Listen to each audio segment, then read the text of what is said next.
เขาถูกปลูกฝังให้เรียนจบแล้วเฝ้าหนีออกจากบ้านด้วยเหตุผลต่างๆนานาสารพัดคนแล้วคนเล่าพอเริ่มแก่โตหลายคนอ่านอวยหาทางกลับบ้านแต่บ่แม่นสุคนกลับมาพร้อมความสำเร็จเด้ครับอาจกลับมาพร้อมหนี้สินหล่นมือกลับมาพร้อมลูกพร้อมเต้ามาพึ่งพาวิธีเก่าๆของครอบครัวออกไปไกลปานใดสุดท้ายก็กลับมาหม่องนี้หม่องที่เฮาอยู่มาแต่น้อยมันคือบ้านเฮาไงครับ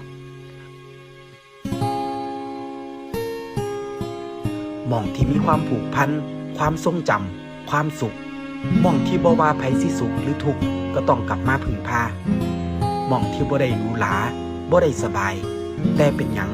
คนคือคิดฮอดตลอดที่ถอยห่างออกไปเป็นหยังล่ะครับ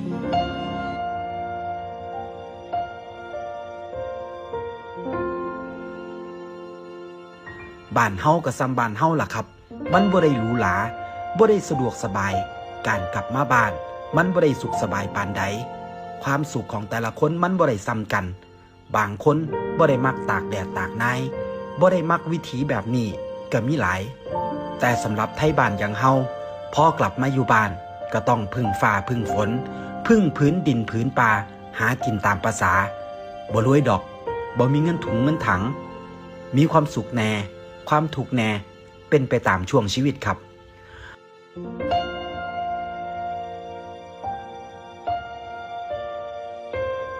เฮาหนีไปไกลปานใดสุดท้ายเฮาถิ่มความหักความทรงจำความผูกพันความห่วงใยของเจ้าของบ่ได้หลายคน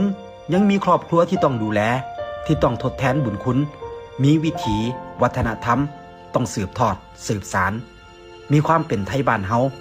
ที่เข้าใจกัน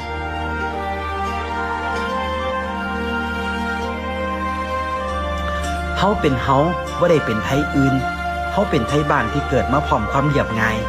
ต่อให้ช่วงชีวิตหนึ่งหลายคนเข้าไปอยู่ในระบบนายทุนการแข่งขันการถือยศถือยางความรวยแต่ผมเชื่อว่าสุดท้าย